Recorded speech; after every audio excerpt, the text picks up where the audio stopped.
ಹೊಲದಲ್ಲಿ ಸಾವಿರಾರು ರೂಪಾಯಿ ಕೊಟ್ಟು ಗೊಬ್ಬರ ಹಾಕ್ತೀವಿ, ಆದರೆ ಅಂದುಕೊಂಡಷ್ಟು ಬೆಳೆ ಮಾತ್ರ ಬರ್ತಿಲ್ಲ. ದುಡ್ಡು ವೇಸ್ಟ್ ಆಗ್ತದೆ ಅಂತ ನಿಮಗೂ ಅನಿಸ್ತಾ? ಹಾಗಿದ್ರೆ ಈ ವಿಡಿಯೋ ನಿಮಗೆ. ಗಿಡಗಳು ನಮ್ಮ ಥರ ಊಟ ಮಾಡಲ್ಲ, ಬರೀ ನೀರು ಕುಡಿಯುತ್ತೆ. ಅಂದರೆ ನೀವು ಹಾಕೋ ಗೊಬ್ಬರ ನೀರಲ್ಲಿ ಪೂರ್ತಿ ಕರಗಿದ್ರೆ ಮಾತ್ರ ಗಿಡದ ಬೇರು ಅದನ್ನು ಎಳ್ಕೊಳ್ಳೋಕ್ಕೆ ಆಗುತ್ತೆ. ಕರಗಿಲ್ಲ ಅಂದರೆ ಅದು ಎಷ್ಟೇ ರೇಟ್ ಇರೋ ಗೊಬ್ಬರ ಆದರೂ ಸರಿ, ಮಣ್ಣಲ್ಲಿ ವೇಸ್ಟ್ ಆಗುತ್ತೆ. ಮುಖ್ಯವಾಗಿ ನಾವು ಫಾಸ್ಫರಸ್ ಗೊಬ್ಬರನ ಪೂರ್ತಿ ಹೊಲಕ್ಕೆ ಚೆಲ್ತೀವಿ. ಇದರಲ್ಲಿ 75% ಗಿಡಕ್ಕೆ ಸಿಗೋದು. ಯಾಕಂದರೆ ಫಾಸ್ಫರಸ್ದ ಅಂಶ ಮಣ್ಣಲ್ಲಿ ಓಡಾಡಲ್ಲ.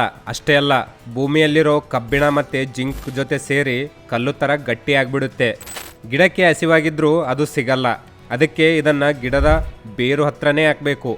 ರೈತರು ಗೊಬ್ಬರ ಚೀಲ ನೋಡಿದ ತಕ್ಷಣ ಚೀಲದಲ್ಲಿ ಮಣ್ಣು ಮಿಕ್ಸ್ ಮಾಡಿದ್ದಾರೆ, ನಮಗೆ ಮೋಸ ಆಯಿತು ಅಂದ್ಕೊಳ್ತಾರೆ. ಆದರೆ ಅದು ಮೋಸ ಅಲ್ಲ, ಗಿಡ ಸುಡಬಾರ್ದು ಅಂತ ಹಾಕಿರೋ ಪಿಲ್ಲರ್ ಅದು. ಆದರೆ ಯೋಚನೆ ಮಾಡದೆ ಕೆಮಿಕಲ್ಸ್ ಸುರಿದ್ರೆ ಭೂಮಿಯಲ್ಲಿರೋ ಕೋಟ್ಯಾಂತರ ಸಣ್ಣ ಸಣ್ಣ ಜೀವಗಳು ಸತ್ತು ಹೋಗುತ್ತೆ. ಮಣ್ಣೇ ಸತ್ತರೆ ಬೆಳೆ ಹೇಗೆ ಬದುಕುತ್ತೆ? ಅದಕ್ಕೆ ಭೂಮಿ ಅಂದರೆ ಅದು ಒಂದು ಜೀವ.